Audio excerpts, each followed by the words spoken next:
Magandang umaga po sa ating lahat. Yan, magandang umaga. Mainit ang ating panahon, pero tayo po ay magpakainit din sa Panginoon.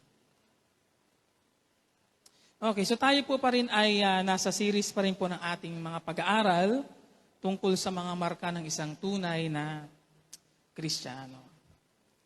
At ngayong umaga po, ang marka ng isang pagiging tunay na Kristiyano na atin namang pag-uusapan ay yung tungkol sa pagkakaroon at pananahan ng banal na Espiritu.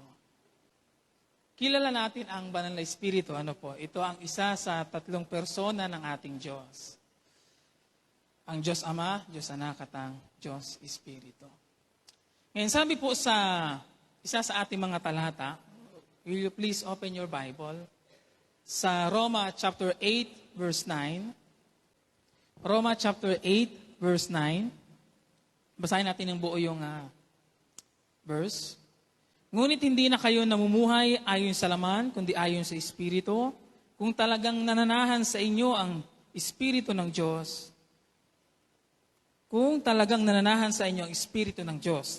And then second sentence, kung ang Espiritu ni Kristo'y wala sa isang tao, hindi siya kay Kristo. Pwede ba nating ulitin ang basa yung pangalawang pangungusap? Kung ang Espiritu ni Kristo'y wala sa isang tao, hindi siya kay Kristo. Palagay ko hindi kailangan ng maraming paliwanag doon sa part na yon. Malinaw ang sinasabi ng Biblia patungkol sa bagay na ito. Walang tunay na Kristiyano kung walang pananahan ng banal na Espiritu Santo o ng Espiritu Santo. Ang pananahan ng Espiritu Santo sa isang tao ang pinakamahalagang patunay o katibayan na tayo nga ay kay Kristo na. At yan ay malinaw po sa tinuturo ni Pablo sa talatang ito. Kung wala ang Espiritu Santo, hindi siya pwedeng ituring na kay Kristo. Sa isang mas madaling paraan ng pagpapaliwanag, ibig sabihin, kung hindi makita ang katibayang ang Espiritu Santo ay nasa isang tao, malinaw na nagpapahayag yon na hindi pa talaga siya na kay Kristo. Meaning to say, maaari hindi pa talaga siya totoong nananalig kay Jesus. Hindi pa siya totoong pinag-aharian ng Diyos sa kanyang buhay. Ngayon ang tanong siyempre ay, kailan ba natatanggap ng isang tao ang Espiritu Santo at nananahan sa Kanya? Sabi po sa Efeso chapter 1 verse 13, marami po tayo actually mga talatang dadaanan pero basahin po rin natin. Efeso chapter 1 verse 13, kayo'y may naging bayan ng Diyos nang kayo'y manalig sa Kanya. Nang kayo'y manalig sa Kanya, matapos ninyong marinig ang salita ng katotohanan, ang mabuting balita na nagdudulot ng kaligtasan. Kaya't ipinagkaloob sa inyo ang Espiritu Santong ipinangako ng Diyos bilang ano daw? Bilang tatak ng pagkahirang sa inyo.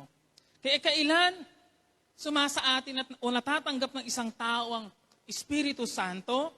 Sabi doon sa ating binasang talata, sa panahon o sa oras o sa pagkakataon na ating sinampalatayanan yung mabuting balita. Meaning to say, the moment na tayo nanalig kay Jesucristo, nung oras na tayo nagsisi sa ating mga kasalanan, kinilala si Jesucristo bilang ating Panginoon na tagapagligtas.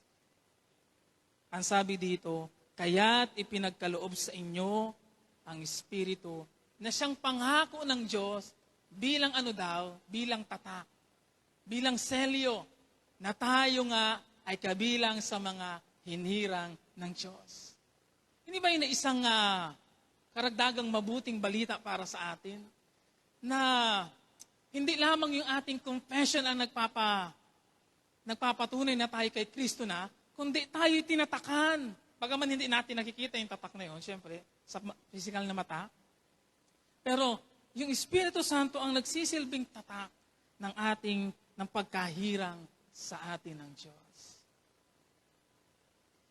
So malinaw sa atin iyon, so malinaw sa sinasabi ng Biblia, na sa oras mismo na sinampalataya ng isang tao ang ebanghelyo tungkol kay Kristo, tinatanggap niya ang pangako ng Diyos, ang Espiritu Santo. Tatak ng pagkahirang. Kaya sa pamamagitan po ng Espiritu Santo, nakikilala ng langit kung sino-sino ang kay Kristo at sino-sino din ang hindi. Merong malinaw na identification.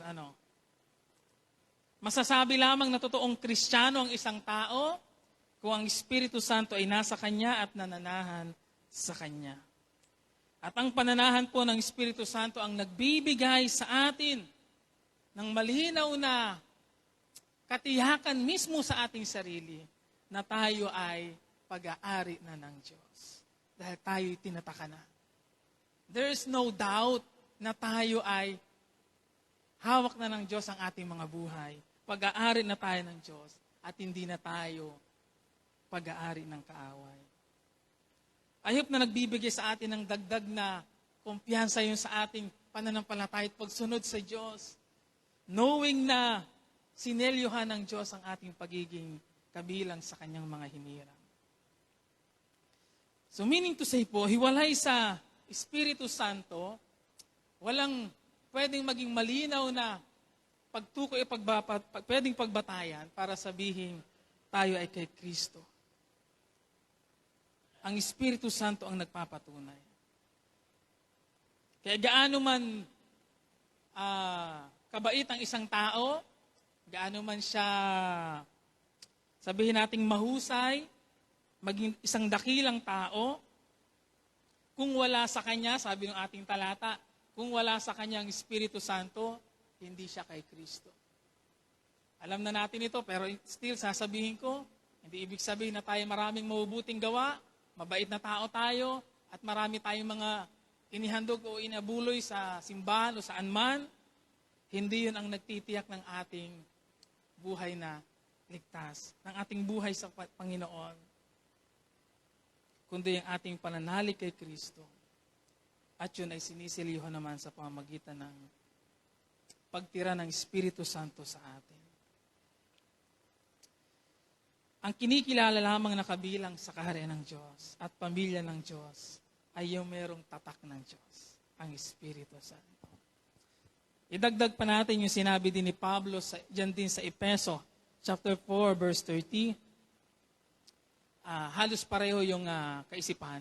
Efeso chapter 4, verse 30. At huwag ninyong dulutan ng pighati ang Espiritu Santo, yung second phrase, sapagkat ito ang tatak ng Diyos sa inyo at ang katibayan ng inyong katubusan pagdating ng takdang araw.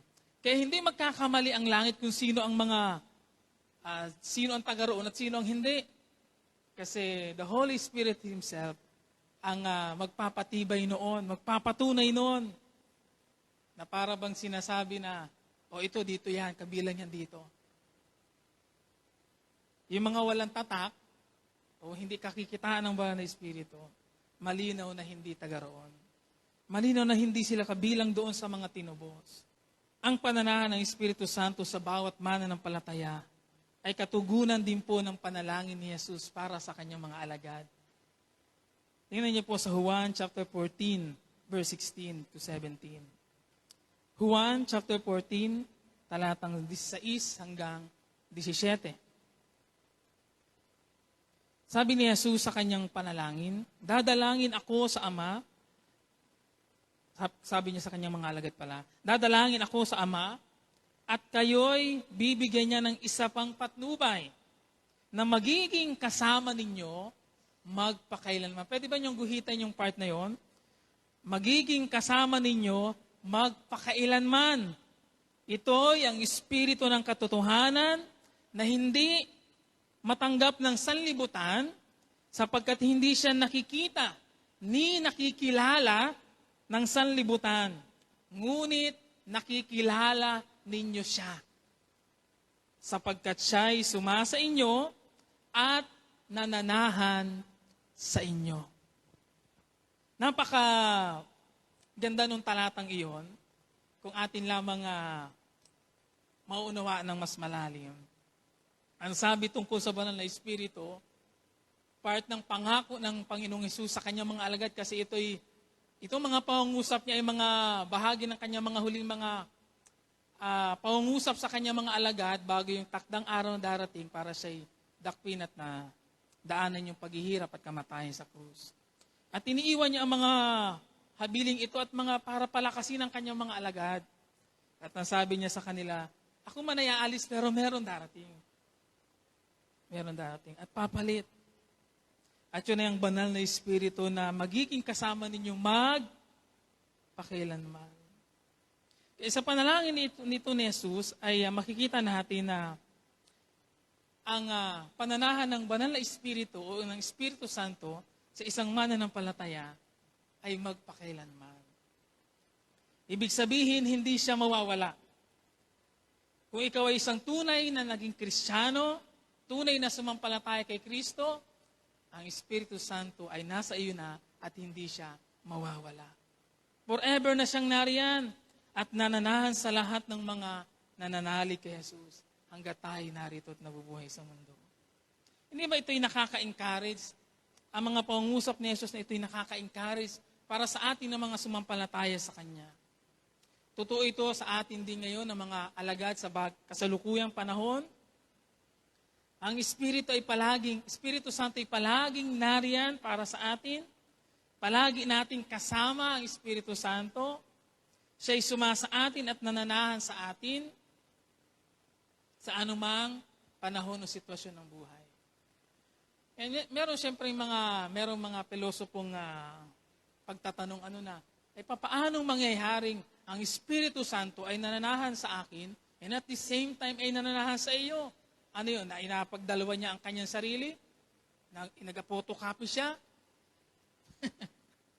Pero yun ang sabi ng Biblia, salita ng Diyos.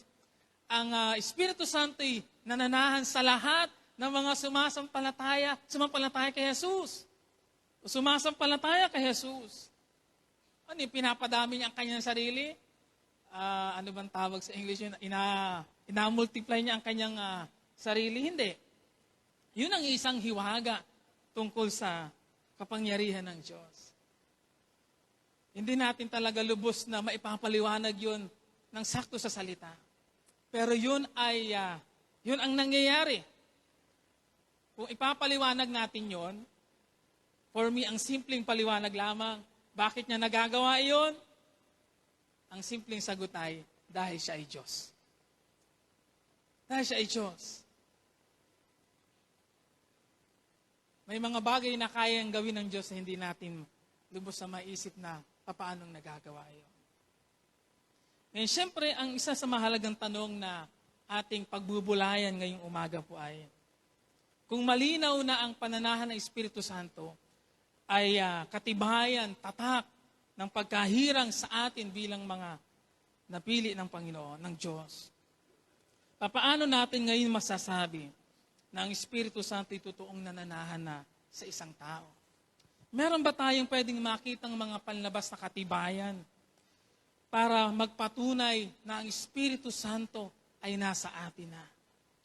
Nais ko pong magbahagi ng at least 3 ngayong umaga na mga patunay na nasa atin na ang Espiritu Santo. Ang una ay yung pagkakaroon ng pangunawang espiritual. Basahin po natin at buksan po niyo yung Biblia sa unang Korinto chapter 2 verse 10 to 15. Naroon na po kayo. Sundan niyo po ako sa inyong mga hawak na Bible. Subalit ito'y inihayag ng Diyos sa atin sa pamamagitan ng Espiritu. Nasasaliksik ng Espiritu ang lahat ng bagay, maging ang pinakamalalim na panukala ng Diyos. Walang nakaalam sa iniisip ng isang tao maliban sa kanyang sariling espiritu.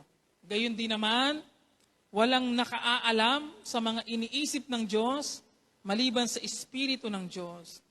Hindi ang espiritu ng sanlibutan hindi ang espiritu ng sanlibutan, kundi ang Espiritu ng Diyos ang tinanggap natin upang ating maunawaan ang mga kaloob niya sa atin. Verse 13, sa mga nagtataglay ng Espiritu, ang pinaliliwanag namin mga katotohanang espiritual, mga pananalitang turo ng Espiritu at hindi ayon sa karunungan ng tao ang ginagamit namin. Sapagkat ang taong di nagtataglay ng Espiritu ay ayaw tumanggap ng mga kaloob mula sa Espiritu ng Diyos. Para sa kanila, kahangalan ng mga iyon at di nila nauunawaan. Sapagkat ang mga bagay na espiritual, pwede niyo po bang guhitan yon, ay mauunawaan lamang sa paraang espiritual. Nauunawaan ng taong nagtataglay ng Espiritu ang kahalagahan ng bawat bagay. Ngunit walang nakauunawa sa Kanya. Verse 16, katulad ng sinasabi sa kasulatan, sino ang nakakaalam ng pag-iisip ng Panginoon? Sino ang makapagpapayo sa Kanya? Ngunit ang pag-iisip ni Kristo'y taglay natin. Ang mabuksan, ang pangunawang espiritual ng isang tayo nangyayari lamang kapag meron ng paggawa ang banal na Espiritu sa kanyang buhay. Sabi dito ni Pablo, ang mga bagay na espiritual ay mauunawaan lamang sa paraang espiritual. Meaning to say po, ang mga bagay na espiritual ay hindi mo pwedeng unawain gamit ang sariling pag-iisip ng tao o ang paraan ng mundo, kahit ang talinong merong umiiral sa mundong ito. Tangi sa paraang espiritual lamang, sabi ni Pablo, mauunawa ng mga bagay na espiritual. Ito po'y nangangahulugan na walang ibang paraan para maunawaan ng isang tao ang mga bagay na espiritual liban sa pamamagitan ng tulong ng Espiritu Santo. Labas sa paraang ito ay maituturing nating makamundo o sa kaaway. Ito'y nagsasabi rin na imposible para sa isang hindi Kristiyano ang maunawa ng mga bagay na espiritual, ang maunawa ng mga bagay na tungkol sa Diyos at sa kaharian ng Diyos without the help ng Espiritu Santo. Kung hindi ibubuksan ng Diyos ang pangunawa ng tao, mananatili lamang siyang hangal sa kanyang pag-iisip at mapapahamak. Di ba na sinasabi ni Pablo dito sa binasa nating talata? Sapagkat ang taong di nagtataglay ng Espiritu ay ayaw tumanggap ng mga kaloob mula sa Espiritu Santo, sa Espiritu ng Diyos. Para sa kanila, kahangalan ang mga iyon at di nila nauunawaan. Sa mga di nagtataglay ng Espiritu Santo, hindi nila tatanggapin ang anumang bagay na may kaugnayan daw sa Diyos. Sa halip, ituturing nila itong kahangalan. Bakit? Dahil hindi nila nauunawaan. Hindi ko alam kung kayo mag-agree na bago natin makilala tunay na sampalatayanan si Jesus, tayo kabilang sa mga tinutukoy ni Pablo dito na hangal ang pag-iisip. Hangal kong mag-isip. Kasi may panahon ng ating buhay na inatanggihan natin ang mga bagay na tungkol sa Diyos. Ina-reject natin ang mga bagay na may kaugnayan sa Diyos. Kung maunawaan ng isang taong katotohanan tungkol sa Diyos, hindi niya tatanggihan ang mga bagay na may kaugnayan sa Diyos. Kung tunay niyang nauunawaan kung gaano kahalaga yon. At dahil hindi nila nauunawaan, sila napapahamak. Kailangan nila ang maligtas. Kaya mahalaga ang papel ng pagkaunawa. Mahalaga ang papel ng pagbubukas ng pagkaunawa para makita natin ang tunay na kalagayan din natin. Ang punto lamang po ito, mga kapatid, hanggat hindi dumarating ang pagkaunawa sa isang tao, wala ring magbabago sa buhay niya. Wala rin siyang babaguhin sa kanyang buhay. Dahil yung pagkaunawa ang unang pangyayaring dapat mangyari para makita ng isang tao ang mali sa kanyang buhay at baguhin yung mga mali na yon. Hanggat hindi nakikita ng tao na siya mali, hanggat hindi naunawaan ng tao siya napapahamak sa kanyang pinaniniwalaan, mananatili siyang napapahamak. Ngayon, paano magagawa ng isang taong maunawaan na siya'y napapahamak at mali ang kanyang tinatahak? Kung ang sabi ng Biblia, mauunawaan lamang ang espiritual na mga bagay na ito sa paraang espiritual. Kailangan ang Espiritu Santo. Kaya sa mga nagtataglay ng Espiritu Santo, nauunawaan natin ang kahalagahan, sabi ni Pablo, nauunawaan natin ang kahalagahan ng lahat ng bagay. Meaning to say, alam ng isang taong inapanahanan ng Espiritu Santo kung paano pahalagahan ang mga bagay-bagay sa kanyang buhay. Ang isang totoong Kristiyano ay a kind of person who knows to value everything in his life. Kahit yung mga pinakamaliliit na mga bagay o detalye tungkol sa kanyang buhay. Meaning to say po, hindi na, ang isang tunay na Kristiyano hindi na inabasta-basta ang buhay niya. Ang isa palang Kristiyano na pinananahanan ng Espiritu Santo ay mayroong kakayanang makita ang tunay na mahalaga at dapat pahalagahan at ano yung mga bagay na hindi dapat masyadong pinapahalagahan. Yan ang tulong ng Espiritu Santo sa atin. Binibigyan tayo ng ganong kakayanan na makita ano ang tunay na mahalaga. Nasaan ang tunay na mahalaga? Hindi natin kayang makita yun sa atin sarili. Kaya nga maraming mga tao ang kung ano ang mga pinaggagawa, ano-ano ang mga pinapasok, lahat na lamang ay kanilang ginagawa sa mundong ito. Dahil hindi nila nakikita kung ano ang tunay na mahalaga. Maraming mga tao inahanap ang halaga ng kanilang buhay. Kailangan natin ng Espiritu Santo. Ang Espiritu Santo ang magpapaunawa sa atin ng mga bagay na kailangan nating malaman din at maunawaan tungkol sa Diyos, sa Kanyang kaharian at sa Kanyang kalooban. Ito ang sabi mismo ng ating Panginoong Hesus din, galing po sa Kanyang sariling bibig. Sabi ni Jesus sa Juan 16:13, pagdating ng Espiritu ng katotohanan, tutulungan niya kayong maunawaan ang buong katotohanan. Kung kayo po'y pareho ng aking salin ng Bible, I would suggest po naguhitan niyo yung part na yon. Tutulungan niya kayo, yung Espiritu Santo daw, na maunawaan, hindi lamang ang katotohanan, kundi ang buong katotohanan. Sapagkat magsasalita siya, hindi sa ganang kanyang sarili, sasabihin niya sa inyo ang kanyang narinig at ipapahayag ang mga bagay na darating. Very striking sa akin yung part ng verse na yun, ng aking inabulay. Ipapaunawa niya ng Espiritu Santo ang buong katotohanan. Meaning to say, walang bagay na ililihim ang Espiritu Santo sa atin sa mga bagay na kailangan nating maintindihan sa buhay na ito.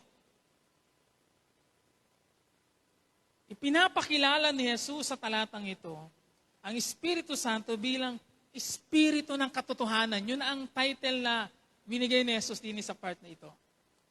Ang Espiritu Santo ay Espiritu ng katotohanan. Ang agent ng Diyos para i-reveal sa atin ang mga katotohanan dapat nating malaman tungkol sa buhay na ito, tungkol sa Diyos, tungkol sa mundo. Ang Espiritu ng katotohanan ang tutulong sa atin para maunawaan ang buong katotohanan. Ngayon, bakit mahalaga ang papel ng Espiritu Santo sa buhay ng isang Kristiyano? Dahil siya lamang ang pwedeng tumulong sa isang tao, sa isang Kristiyano, para makalaya sa mga kasinungalingan ng dyablo. Ang Espiritu Santo lamang ang pwedeng makatulong sa atin para hindi tayo muling madaya ng kaaway at mabuhay sa kasinungalingan. Hindi po ba? Sa tulong ng banal na Espiritu ay nakakalaya tayo sa mga kasinungalingan ng kaaway sa ating buhay. Sa mga pandarayan ng kaaway. Kaya sa isang tunay na Kristiyano kung gayon, hindi na tayo basta-basta nadadaya ng kaaway. Kung aktibong gumagawa ang Espiritu Santo sa ating mga buhay, hindi na tayo dapat basta-basta nadadaya ng anumang mga pakana ng kaaway sa ating buhay. Dahil merong Espiritu ng katotohanan na magpapaunawa sa atin na, oops, Mali yan. Hindi ganyan. Bubuksan ng Espiritu Santo ang ating pangunawa. At makikita natin yung totoo sa mali, yung pandaraya ng kaaway at yung katotohanan, nadi-discern natin. Alam niyo po, ang isa sa sign of maturity sa pagiging isang Kristiyano ay yung kakayanan nating ma-discern ang mga bagay sa buhay natin. Ma-discern ang mali. Ma-discern ang anong galing sa Diyos at ano ang hindi galing sa Diyos. Kaya kapag tayo lumalalim dun sa ganong kakayanan, meaning to say tayo nag-mature. At higit na nagiging aktibo ang paggawa ng banal na Espiritu sa ating mga buhay. Dahil mas malaya siyang nakagagawa. Natutulungan tayong matukoy ang mga dapat matukoy sa ating buhay. Nadadaya pa ba kayo ng kaaway? Nadadala pa rin ba kayo ng kasinungalingan ng dyablo? Kamusta ang ating buhay ngayon? Tayo ba'y lumalakad sa katotohanan at katuwiran ng Diyos? O tayo ay napapasemplang pa rin at napipili ang likong daan? Kung nasa atin ang espiritu ng katotohanan, dapat lamang tayo namumuhay na sa katotohanan. Hindi po ba? Ito'y nangangahulugan rin ng isang taong pinananahanan ng Espiritu Santo lamang ang merong kakayanan na makilala ang tunay na Diyos at maunawaan ang kalooban ng Diyos. Hindi natin mapaghahanapan ng isang taong hindi masunod-sunod ang kalooban ng Diyos. Baka nga hindi pa naman talaga siya totoong nagsusuko ng kanyang buhay at wala pang Espiritu ng Diyos sa kanya. Ano nga naman ang hahanapin natin sa kanya? Pero kung ikaw ay isang tunay ng Kristiyano, tunay ng nananalig kay Kristo, nariyan ang banal na Espiritu para ipaunawa at ituro sa iyo kung ano ang kalooban ng Diyos sa buhay mo, and yet hindi mo sinusunod. Ano ang problema mo? Simple lang, masuwayin ka. Matigas ang ulo.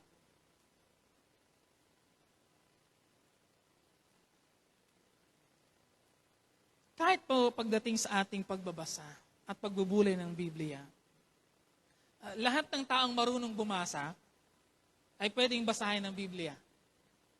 Lahat ng marunong bumasa, pwede nilang basahin ng Biblia. Ngunit hindi lahat ng nakakabasa nito ay makukuha at mauunawaan ang totoong sinasabi ng Biblia sa kanya. Kundi yaon lamang pinananahanan ng Espiritu Santo ang merong kakayanan para maunawaan kung ano talaga ang nais sabihin o ituro ng Diyos tungkol sa binabasa niya. Ang mga nagtatagla ng Espiritu Santo. Anong ibig din pong sabihin nito sa ating bilang mga Kristiyano? Kung ikaw ay pahayag mo na ikaw ay Kristiyano na, kailangan din nating magsuri ng ating sarili. Ang kakayanan na maunawaan ng malalim na mga katotohanan tungkol sa Diyos ay hindi natin magagawa sa ating sariling lakas o alam lamang. Kaya nga, madalas ko itong sabihin kahit sa mga simpleng mga group meeting o discussion, na hindi tayo pwedeng lumago sa pagkakilala at kaugnayan sa Diyos nang hiwalay sa pagkaunawa ng tungkol sa mga itinuturo ng kanyang salita. At ang tutulong naman sa atin para magawa iyon ay ang Espiritu Santo. Maraming Kristiyano ang nadadaya at naililigaw minsan ng kaaway kapag sinusubukan nating unawain ang mga bagay sa ating sariling lakas at pag-iisip lamang. Tandaan po natin ang sinabi ni Jesus, ipapaunawa sa atin ng Espiritu Santo ang buong katotohanan. Kailangan nating maging dependent sa Espiritu Santo. Lalo na kapag tayo na haharap sa mga sitwasyon ng ating buhay na nalilito tayo. Hindi natin maunawaan bakit nangyayari ang isang bagay na nangyayari. Kapag tayo nalalagay sa isang sitwasyon na hindi tayo sigurado kung anong dapat gawin o maging desisyon, huwag kang basta na lamang hahala. merong Espiritu Santo na pwedeng tumulong at gumabay sa iyo para maunawaan ang dapat maunawaan sa sitwasyon at tulungan kang makahakbang ng tama, makapagdesisyon ng tama. Huwag tayong mainit. Maaari tayong magkamali sa ating mga gagawin kung hindi natin hihintayin na ipaunawa muna sa atin ng Espiritu Santo ang dapat na gawin. Mga hangal lamang at walang pangunawa ang inabasta-basta ang kanyang gagawin. Lalo na kung ito'y may kaugnayan sa kanyang pamumuhay at pagsunod sa Diyos. Kailangan po natin ang tulong ng Espiritu Santo para maunawaan at sa gayon magawa natin kung ano ba talaga ang nais ng Diyos para sa ating buhay. Nalalaman ng isang tunay na Kristiyano kung ang kanyang tinatahak ay papunta sa kamalian at kabiguan. Bakit? Dahil merong banal na Espiritu. Kaya ang isang tunay na Kristiyano ay ito, mga kapatid, pinag-iisipang mabuti ang mga bagay-bagay patungkol sa kanyang buhay bago gawin. Hindi yung basta halabira. Kaya ang diskarte ng isang Kristiyano sa buhay ay iba sa diskarting meron sa mundong ito. Kasi dumidiskarte tayo ayon sa tulong at sa inapaunawa sa atin ng Espiritu Santo. Hindi tayong tipong katulad doon sa mundong ito na sige, hala. Hindi ganyan kumilos ang isang tunay na Kristiyano. Kaya hindi na tayo kumikilos katulad ng isang tagamundo. Hindi na rin tayo nag-iisip ng tulad ng sa mundo kung paano mag-isip ang mundo. Ano ang sabi ni Pablo kanina? Nasa atin ang pag-iisip ni Kristo. Napaka-bold na statement yon. Galing kay Pablo. Nasa atin ang pag-iisip ni Kristo. Meaning to say, kung nananahan po sa atin ang banal na Espiritu, kahit yung paraan ng ating pag-iisip ay nagbabago. At kung paano natin pinatatamaan ang mga bagay ay nagbabago. Kasi kahit yung ating pag-iisip ay itinutulad ng Espiritu Santo sa kung ano ang nasa isip ng Diyos. Kaya sa isang tunay na Kristiyano, kapag siya nasa mga krisis ng kanyang buhay, ang tinatanong niya sa kanyang sarili ay, anong nasa isip ng Diyos tungkol sa bagay nito? Nag-iisip at kumikilos tayo tulad ng kung paano mag-isip at kumilos ang ating Panginoon. Hindi po ba't ito isang malaking pribilehiyong maituturing, pagpapala kung sasabihin na maunawaan ang buong katotohanan? Mga bagay na may kaugnayan sa Diyos at sa Kanyang kaharian. Mapalad tayo mga Kristiyano, mga kapatid. Kasi sa pamamagitan ng Espiritu Santo, mauunawaan natin ang buong katotohanan. Tayo lamang ang mayroong ganong opportunity. Tayo lamang may ganong pribilehiyo na maunawaan ang buong katotohanan. Kaya tunay ngang tayo mapalad. Dahil hindi lamang kaligtasan ang ating tinanggap, kundi pati ang Espiritu Santo ang tatak ng pagkahirang ng Diyos sa atin. Nananahan sa atin sa lahat ng mga nanalig kay Jesus. At tinutulungan tayo kung paano patatakbuhin ang buhay na ito sa isang matalino at marunong na paraan. Nauunawaan ng taong nagtataglay ng Espiritu ang kahalagahan ng bawat bagay, ngunit walang nakakaunawa sa Kanya. Sa mga walang Espiritu Santo daw, ang tingin nila minsan sa mga taong may Espiritu Santo ay kahangalan ng mga inagawa. Kahangalan ng kanilang mga pinaggagawa. Minsan hindi tayo maiintindihan ng mga tao sa paligid natin bakit natin ginagawang isang bagay na ating ginagawa kaugnayan ng ating pagsunod sa Diyos.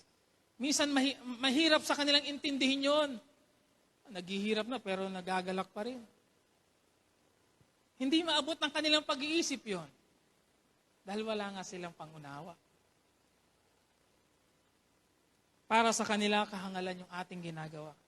Pero ang totoo baliktad. Kung ang Biblia ang tatanungin, ang magpapaliwanag, ang hangalang pag-iisip ay sila na nag-iisip tungkol sa atin. Sa atin malinaw yon kung bakit natin ginagawa ang mga ginagawa natin, sa ating pananampalataya at pagsunod kay Jesus, dahil yon ang itinuturo sa atin ng Espiritu Santo. Ngayon, mahalaga rin naman po mga kapatid, na ang ating mga nauunawaan tungkol sa Diyos, tungkol sa Kanyang kalooban, tungkol sa buhay, ay atin din namang inia-apply. Wala rin namang kabuluhan na nauunawaan mo ang isang bagay, ngunit hindi mo naman ito ginagawa o inia-apply sa iyong buhay. Which brings me sa aking ikalawang punto. Ang patunay na nananahan sa atin ng Espiritu Santo ay kung tayo namumuhay ayon sa gabay ng Espiritu Santo. Roma 8:9, Roma chapter 8 verse 9, ngunit hindi na kayo namumuhay ayon sa laman, kundi ayon sa Espiritu. Kung talagang nananahan sa inyo ang Espiritu ng Diyos, kung ang Espiritu ni Kristo ay wala sa isang tao, hindi siya kay Kristo. Anong sabi ni Pablo? Kung talagang nananahan sa inyo ang Espiritu ng Diyos, hindi na kayo dapat namumuhay ayon sa laman, kundi ayon sa Espiritu. Ang talata pong ito ay nagsasabi sa atin na ang pananahan ng Espiritu Santo sa isang tao ang nagbibigay din sa kanya ng kakayanan na magkaroon ng isang bagong buhay o nagbabagong buhay. Hindi na katulad ng dati. Hindi na namumuhay ayon sa laman, namumuhay na ayon sa gabay at patnubay ng Espiritu Santo. Tulad ng sinasabi ng Biblia, hindi na katulad ng dati, ikaw ay isang bago ng nilalang. Wala na ang dating pagkatao, ikay bago na. At yun ay gawa ng Espiritu Santo, mga kapatid. Ang ating buhay ngayon ay iba na dapat, dahil hindi na tayo ang nagahari at nasusunod kung hindi ang Espiritu Santong nananahan sa bawat isang Kristiyano. Sa madaling sabi po mga kapatid, kung ang Espiritu Santo ay nasa ating mga buhay na, nagpapailalim tayo sa kalooban ng Espiritu Santo. Ang ating buhay at ang ating kalooban ay ating ipinapailalim na sa kanyang pangunguna at paghahari. Kaya hindi na ang ating mga gusto ang nasusunod. Hindi na tayo ang naghahari sa ating sarili. Hindi na tayo ang hari ng ating buhay kung hindi ang Diyos na. Dahil meron nang nakatira dito at yun ang dapat na nasusunod na sa ating mga buhay. Ang Espiritu Santo. Kaya hindi lamang binubuksan ng Espiritu Santo ang ating kakayanang makaunawa. Tinutulungan din tayo ng Espiritu Santo na mai-apply sa ating mga buhay ang ating naunawaan.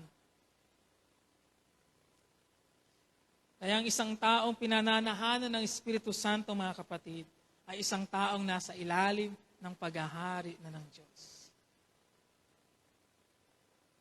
Sabi ni Pablo sa Galatia chapter 5, verse 25, ang Espiritu ang nagbibigay buhay sa atin, kaya ito rin ang dapat maghari sa ating mga buhay.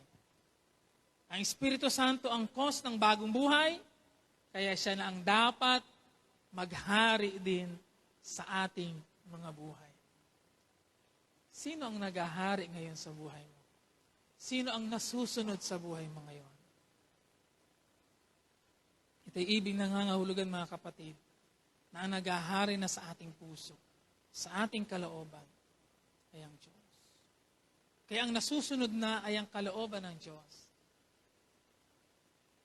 Ang gusto ng Diyos. Ngayon ito ang mahalaga po.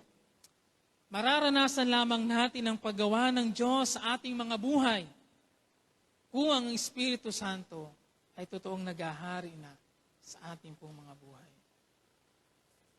Marami tayong minsang gustong hingin sa Diyos.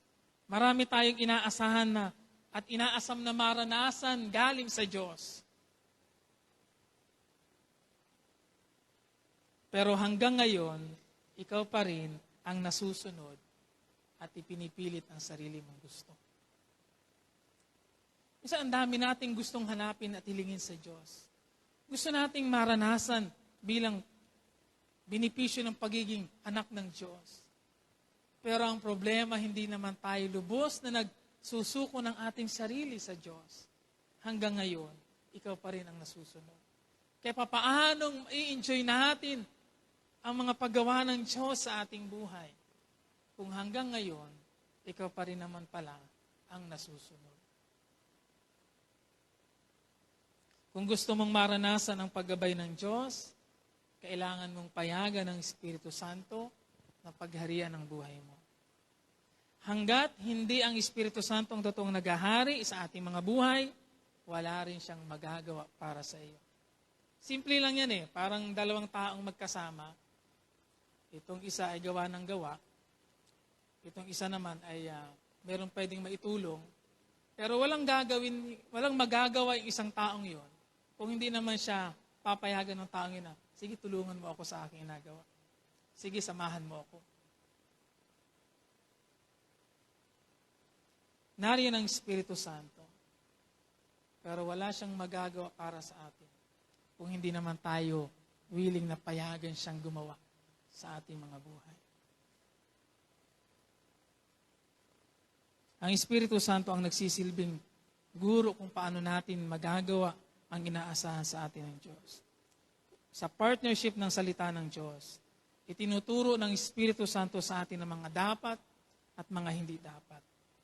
Kaya nagagawa nating makita ang pagkakaiba ng mga bagay-bagay sa ating buhay at napipili ang mga dapat mapili sa tulong at gabay ng Espiritu Santo.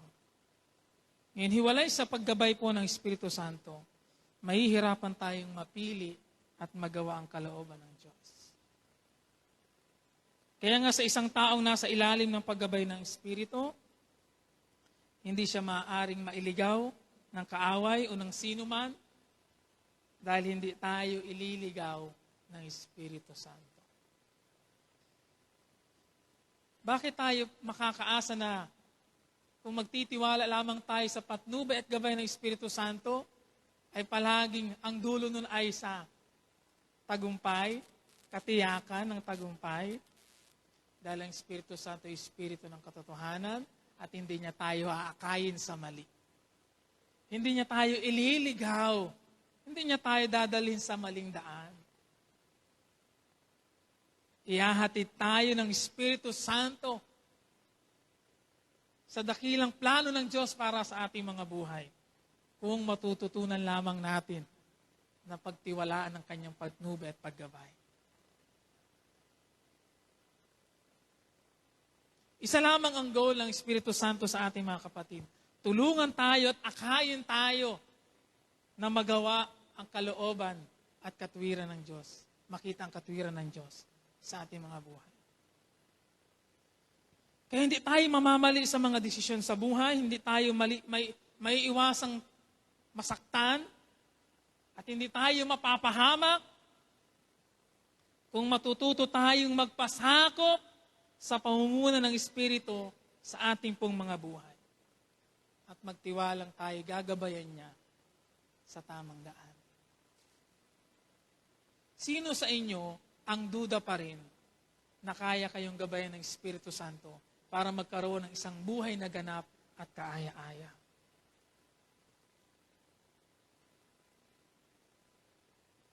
Nagtitiwala ba tayo sa Espiritu Santo na nananahan sa atin? Talaga bang pinagtitiwalaan natin ng Diyos sa ating buhay? Ay bakit ayaw mong makinig?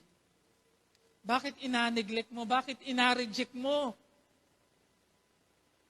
ang tinig ng Espiritu Santo? Huwag mong sisisihin ang Diyos kung ikay mabigo, kung ikay masaktan, kung ikay mapahamak, kung hindi ka naman nakinig at tinanggihan ng kanyang gabay.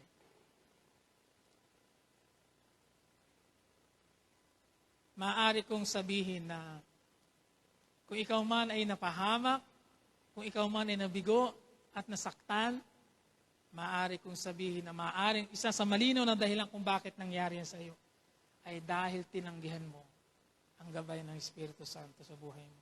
Hindi ka nakinig. Narinig mo, pero hindi mo tinanggap at sinunod. Napahamak ka tuloy. Tapos iiyak-iyak ka. Kaya minsan pag tayo magiging pilyo lamang kung mag-isip minsan nakakauyamot din ay, paiyak-iyak ka ngayon, ilang beses kitang pinayuhan, tapos mapunta-punta ka, paiyak-iyak ka. Kung tayo magiging pilyo lamang mag-isip bilang tao,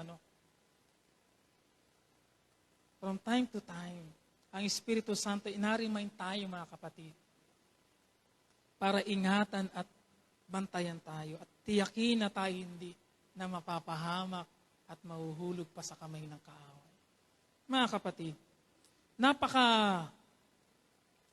halaga ng papel ng Espiritu Santo sa ating buhay para ating iwasan lamang. Makakaasa tayong palagi na pawang sa tama at mabuti lamang tayo dadalhin ng Espiritu Santo. At hindi niya tayo aakayin sa mali o sa kabiguan. Malungkot man sabihin, ngunit may mga Kristiyanong mas pinipili nila ang paggabay ng iba kaysa sa gabay ng Espiritu Santo sa kanilang buhay. Kaya nabibigo. Matuto tayo sa ating mga pagkakamali, mga kapatid. Huwag mong hayaang maubos ang iyong panahon sa mundong ito na inagugol mo sa mga bagay na hindi naman siyang kalooban ng Diyos para sa iyo. Learn to listen and learn to obey. Ano ang sinasabi ng Espiritu Santo sa iyo? Read His Word and pray for understanding at sasabihin sa iyo ng Espiritu Santo ang dapat mong gawin. Hindi ba simple lamang naman yung equation po mga kapatid, hindi po ba? Para magawa natin ang kalooban ng Diyos at matiyak natin tayo lumalakad ayon sa kalooban ng Diyos. Nariyan na ang lahat ng kailangan natin. Kailangan lang nating bigyan ng atensyon at panahon. Listen and obey sa paggabay ng Espiritu Santo. Ang pagpapailalim sa pamumuno at gabay ng Espiritu Santo ang siyang susi, mga kapatid, sa totoong matagumpay na buhay. Walang tunay na tagumpay ng hiwalay sa paggabay at pagsama ng Espiritu Santo. Totoo din yan kahit sa ating mga gawain. Maging napakagaling man natin at kahit napakarami nating kakayanan at kayang gawin. Kung hindi naman tayo sasamahan at papatnubayan ng Espiritu Santo, wala din yan.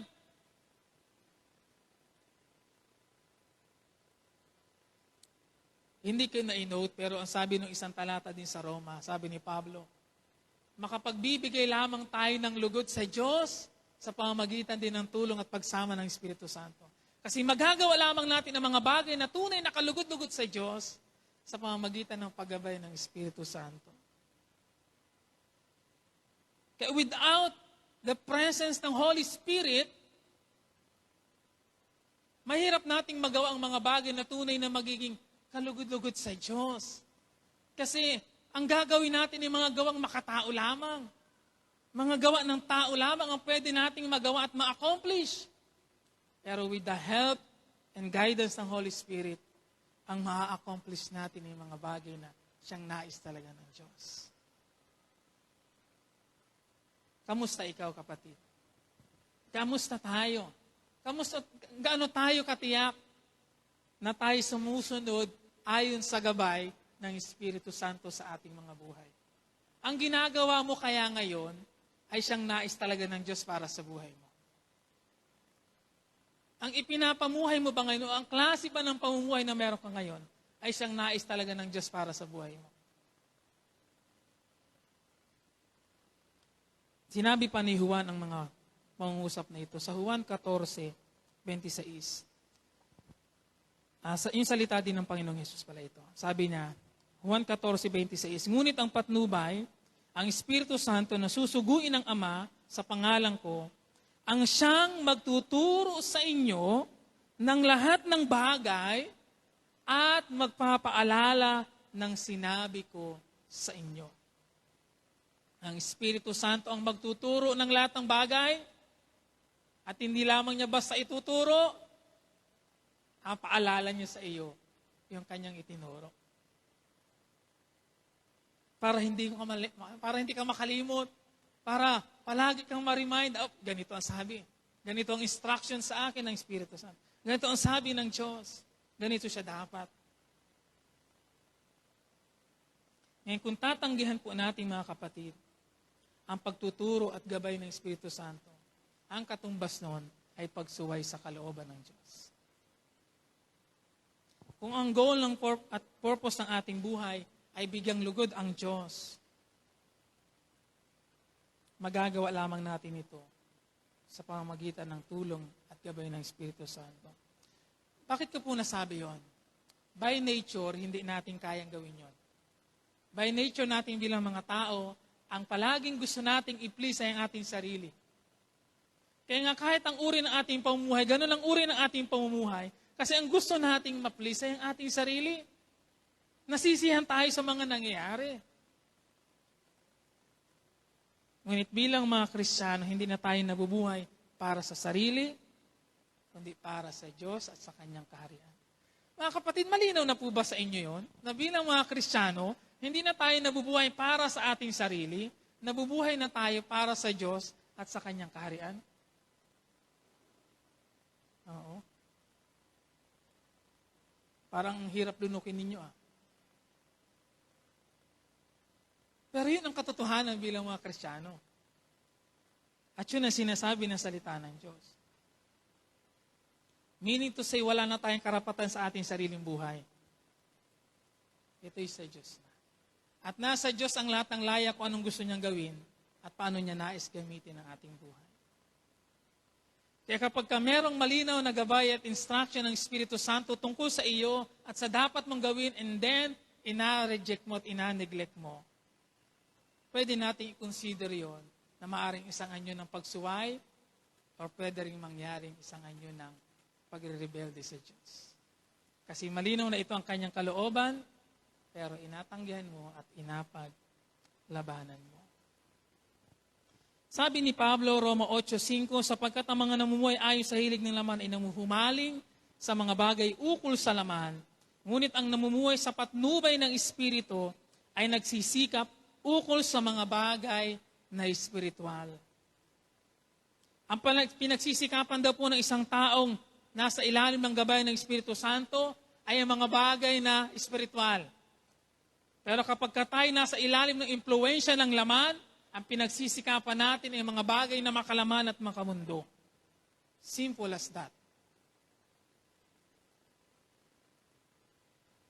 Ito'y nangangahulugan mga kapatid, ng isang taong nasa ilalim ng pamamatnubay ng Espiritu Santo, ang inapurso niya sa kanyang buhay ay ang mga bagay na gusto ng Diyos. Hindi ang kanyang gusto.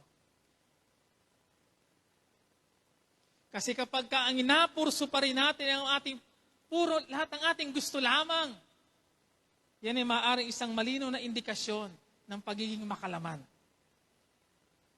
at makamundo. Babasahin ko din po sa isang English translation yung the same verse, Roma 8:5, sa in New English Translation Version. Sabi doon, for those who live according to the flesh have their outlook shaped by the things of the flesh. But those who live according to the Spirit have their outlook shaped by the things of the Spirit. Ang sinasabi po ng talata ay ganito mga kapatid. Kung tayo nasa ilalim ng paggabi ng Espiritu Santo, uhubugin ito ang ating pagkatao para maging isang espiritual na tao. Pero kung ang ating buhay nasa ilalim ng impluensya ng laman at ng kamunduhan, natural lamang nahuhubugin ng tayo sa pagiging makalaman at makamundo. Ngayon ang tanong ko ito, sino ang humuhubog sa iyong pagkatao ngayon? Anong hubog ang lumalabas sa buhay at pagkatao mo ngayon? Yan ba'y hubog ng isang taong espiritual? O yan ay isang hubog ng isang taong makalaman?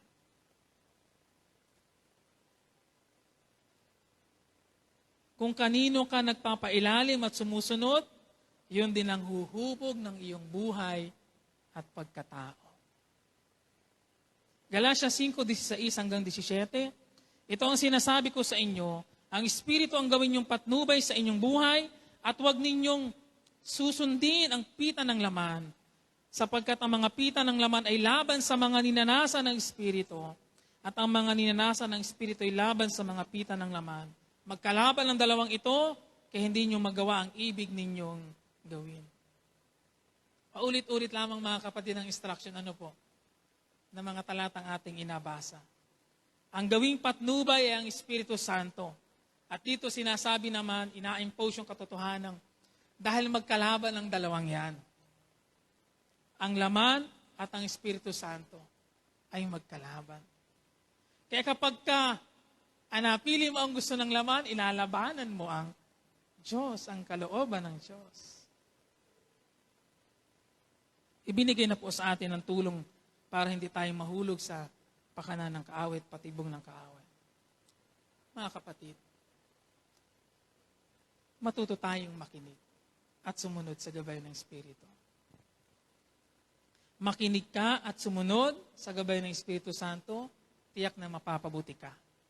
Huwag mong sundin ang gabay ng Espiritu Santo, tiyak na mapapahamak ka. Ganun lamang po kasimple. Kung ikaw ay tunay na Kristiyano, dapat alam mo kung sino ang pakikinggan, paniniwalaan at susundin. Kung ikaw ay tunay na Kristiyano at nasa iyo na ang Espiritu Santo ng Diyos, kailangan mong sumunod at magpasakop sa kanyang panguna, sa kanyang paggabay, at iwasan ang anumang pwedeng makapag-taligaw sa iyo. Napakaganda ng pangako ng Diyos na hindi na tayo iiwanan o hindi aalis ang Espiritu Santo sa atin. The moment na totoong sumampalatayang isang tao kay Kristo, narin siya at mananahan na siya. Hindi siya aalis. Pero, sana wag natin namang, anong tawag doon? Sabi kasi ni Pablo, huwag ninyong dulutan ng pigati ang Espiritu Santo. Ang Espiritu Santo ay persona. Siya ay nakakaramdam. Kaya kapag paulit-ulit na lang natin siyang inatanggihan, hindi inapansin, siya'y nasasaktan. Huwag ninyong dulutan ng pighati ang Espiritu Santo. Mga kapatid, nabibigyan ba natin kasiyahan ng Espiritu ng Diyos? O nabibigyan natin ng pighati ang Espiritu ng Diyos? Pangatlo po at panghuli, patunay na nasa atin ang Espiritu Santo ay yung tayo kinakikitaan ng mga bunga ng Espiritu Santo. Sabi ni Pablo sa Galatia 5:22 hanggang 23, subalit ang bunga ng Espiritu Santo ito, pag-ibig, kagalakan, kapayapaan, katyagaan, kabaitan, kabutihan, katapatan, kahinahunan, pagpipigil sa sarili. Walang utos laban sa ganitong mga bagay. Ang pananahan po ng Espiritu Santo sa isang Kristiyano ay nagbubunga. Nagbubunga. Katulad ng sa mga puno, kung yan ay puno ng mangga, natural na ang bunga niya maging mangga. Kung puno ng mansanas, hindi naman pwedeng maging bunga niya ay ubas, mansanas ang kanyang maging bunga. Sa ating buhay espiritual, ganoon din po. Mapapatunayang nariyan na ang Espiritu Santo sa buhay mo kung nakikita ang mga bunga ng Espiritu Santo sa ating mga buhay. At inilista ni Pablo dito lang sa talatang ito ang ilan, at least siyam dito sa talatang ito, na mga bunga ng Espiritu Santo sa buhay ng isang taong inapanahanan niya.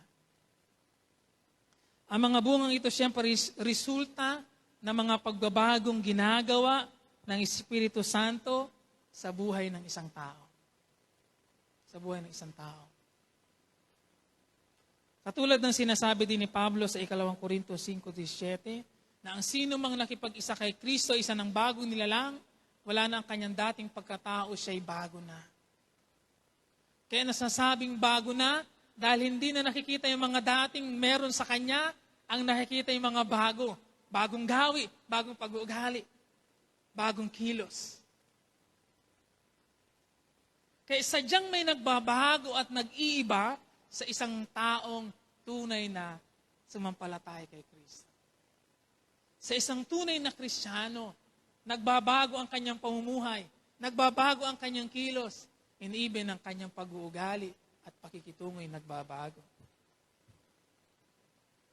Ngayon, hindi naman ito isang biglaang pangyayari na lahat ay magbabago agad-agad. Siya'y proseso. May pagbabago mangyayari, maaaring mag-umpisa sa ating pagtingin sa mga bagay-bagay, pananaw, pag-uugali natin, pakikitungo sa kapwa, sa ating mga ikinikilos. Bakit kailangan ng mga pagbabagong yon? Kasi para umakma tayo doon sa nananahan sa atin. Inahingi yon ng Espiritu Santong nananahan sa atin. Sa madaling sabi po mga kapatid, may mga pagbabagong nangyayari sa pagkatao ng isang taong tunay na naging Kristiyano.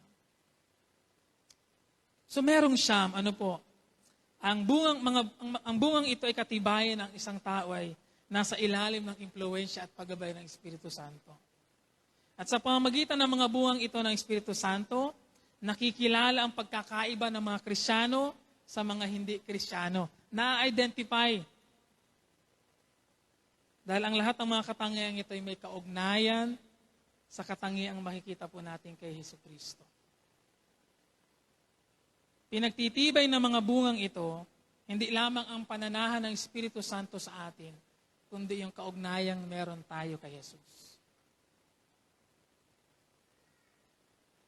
Bakit ko po nasabi yun? Dahil ang mga katangiang ito ay mga katangiang hindi basta-basta madedevelop sa ating buhay. Hindi ito isang bagay na pupulutin lamang at kukunin para ibihis. Ito yung mga katangiang workout sa atin ng Holy Spirit para maging ganun tayo. Kasi ang goal ng Holy Spirit sa atin ay, sabi ni Pablo, tayo maging katulad ni Kristo. Maging kawangis ng ating Panginoon.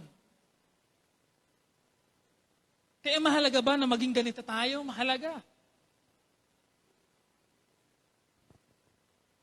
Sa pamamagitan ng mga bungang ito, pwede rin nating masuri ang ating mga sarili, mga kapatid. Kung saang bahagi ng ating pagkatao tayo mahina pa, o saang bahagi ng ating pagkatao kailangan nating lumago. So merong siyam na pwede tayong tingnan. Pag-ibig. Ikaw ba'y may pag-ibig para sa Diyos at sa iyong kapwa? Kagalakan. Ikaw ba'y may kagalakan sa iyong puso? Kagalakang hindi kayang alisin ng kahit anumang mga pagsubok o problema sa buhay? Kapayapaan. Panatag ka at di nababahala dahil nananalig ka sa Diyos at sa Kanyang magagawa. Kahit sa kabila ng mga bigat na pagsubok. Mayroon ka bang katiyagaan? Katiyagaan na harapin at gawin ang mga ipinapagawa ng Diyos kahit paano man ito kahirap. Meron ka bang kabaitan? Nagagawa mong maging mabait kahit sa hindi mababait? Kahit sa isang kaaway, kaya mong maging mabait at ibigin? Meron ka bang kabutihan o kagandahang loob? Ang pinakahangad mo ay pawang para sa ikabubuti ng lahat at hindi nag-iisip o nagbabalak ng masama sa kapwa. Ikaw ba'y may katapatan na gawin ang mga bagay, lalo na ang mga inaasahan ng Diyos sa iyo, kahit ang iba hindi nagiging tapat? Pinipili mong maging tapat. Ikaw ba'y merong kahinahunan na harapin at reaksyonan ng mga sitwasyon sa iyong buhay sa paraang mahinahon pa rin? At ikaw ba'y may pagpipigil sa sarili Pigilan ang sarili na gawin ang lahat ng gusto at maibigan. Pagpipigil sa gusto ng laman, sa halip pinipili ang gusto ng Diyos. Take note po mga kapatid, ang mga katangiang ito ay katangiang hindi madidevelop sa ating sariling kakayanan at lakas lamang. Ang mga katangiang ito ay madidevelop sa ating pagkatao habang sa ayos ng Espiritu Santo ang ating mga buhay at pamumuhay.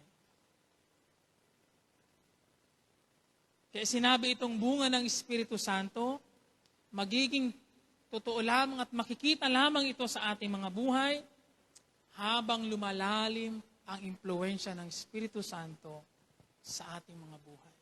Kaya habang lumalalim po ang impluensya ng Espiritu sa buhay natin, the more na nadidevelop ang mga katangiang ito sa atin. Habang tayo patuloy nagpapailalim sa Kanya, inadevelop din naman ng Espiritu Santo ang mga katangiang ito sa ating mga buhay. Kaya kailangan nating magpakalalim. Habang mas lumalalim tayo, nauunawaan natin ang mga bagay-bagay mula sa Espiritu. At lumalalim din natin ang ating pagtingin sa mga bagay na dapat nating ginagawa. And the more na mas kailangan nating maging dependent sa Espiritu Santo sa ating pong mga buhay. Kasi kung kailangan nating lakaran at tularan ang buhay na meron si Jesus, kailangan natin ang tulong ng Espiritu Santo. Sabi ko po kanina, kung kanino tayo nagpapailalim, yun din ang huhubog sa ating pagkatao at buhay. Kaya kung ang Espiritu Santo ang gumagabay sa ating mga buhay, huhubugin niya ang ating pagkatao na ang goal ay gawin tayong katulad, kawangis ng ating Panginoong Jesucristo. Imposible itong magawa ng hiwalay sa pagsama niya. Mahalaga ring ma-remind tayo mga kapatid na ang isa sa assignment natin bilang mga Kristiyano sa mundong ito ay maging asin at ilaw ng sanlibutan. Meaning to say, bilang mga Kristiyano, inaasahan sa atin na tayo kakitaan at makita sa atin yung pagiging iba sa mundong ito.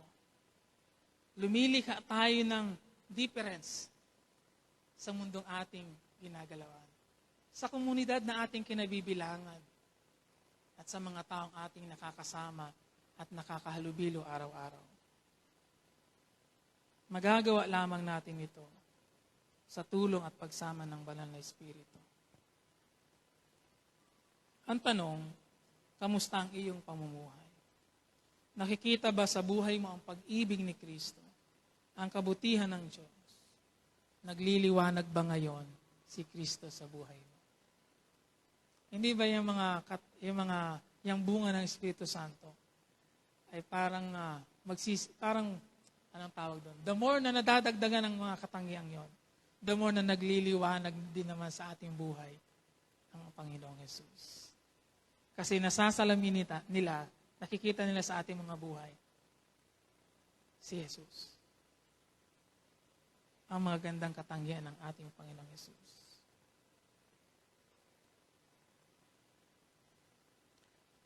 Kung meron tayong suliranin naman ngayon mga kapatid, pagdating sa pagtukoy ng mga bunga ng Espiritu Santo, kailangan nating bumalik sa Diyos. Kailangan nating bumalik sa pananalangin at mag-re-evaluate ng ating mga buhay.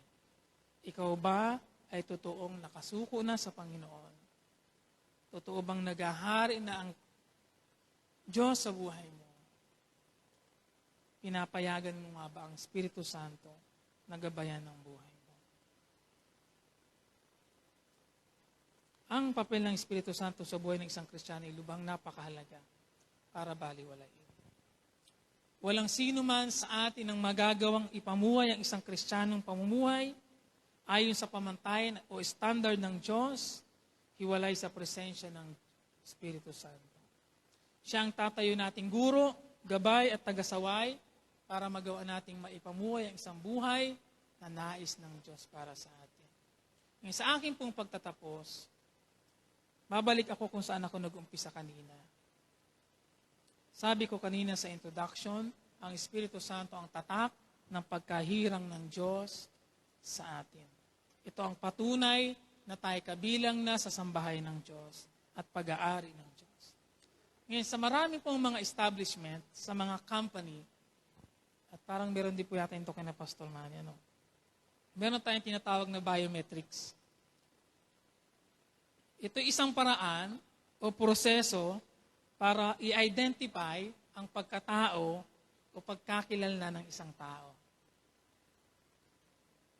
sa pamamagitan ng isang device. Ito isang device.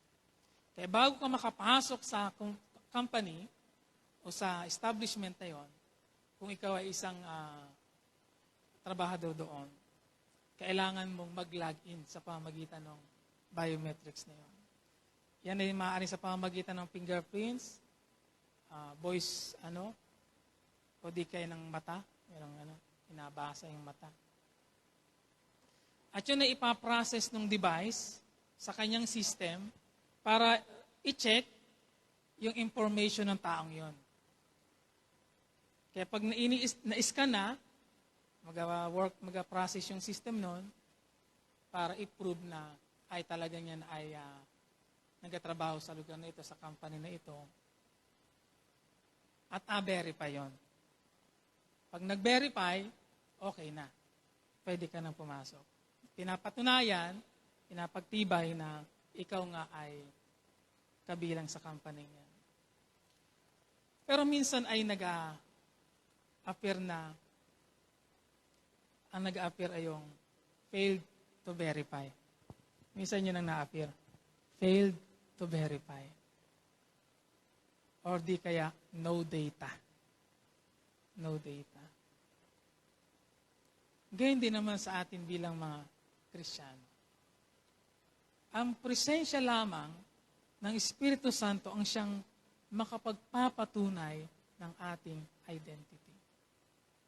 Kung pwede lamang i-scan ang ating buhay, kaninong identity ang mababasa ng biometrics?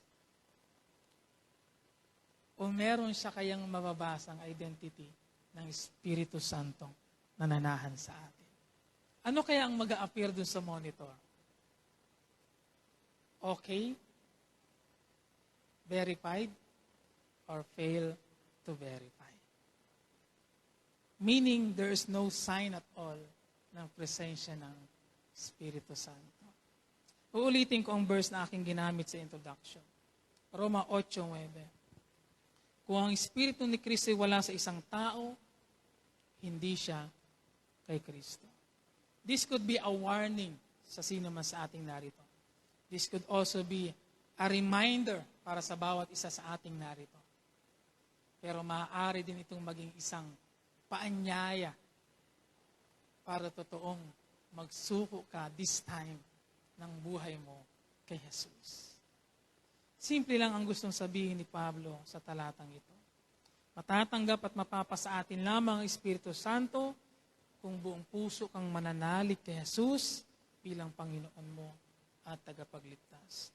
Kung hindi mo pa totoong pinagsisisihan ang iyong kasalanan, kung hindi mo pa totoong kinikilala si Jesus bilang Panginoon ng iyong buhay, at hindi mo isinusuko pa ang iyong buhay sa Kanya, wala pa sa iyo ang Espiritu Santo. Kailangan mong bumalik sa Diyos. Ngayon, kung ikaw naman ay tiyak ng pagsampalataya mo kay Jesus, ngunit hindi mo nararanasan ang paggawa ng Espiritu Santo sa iyong buhay, nais kong mag-check ka rin ang sarili mo. Maaaring may kasalanan na dahilan kaya hindi mo nararanasan ang paggawa ng Espiritu Santo. Sabi ni Pablo, huwag mong pighatiin ang Espiritu Santo. Paanong mararanasan mo ang gawa ng Espiritu sa buhay mo? Kung puro pighati ang ginagawa. Puro pagsalansan. This is a call for repentance. This is a call for recommitment ng iyong buhay para sa Panginoon. Make room for the Holy Spirit. Trust Him. Believe in Him and believe that His way are better than our ways.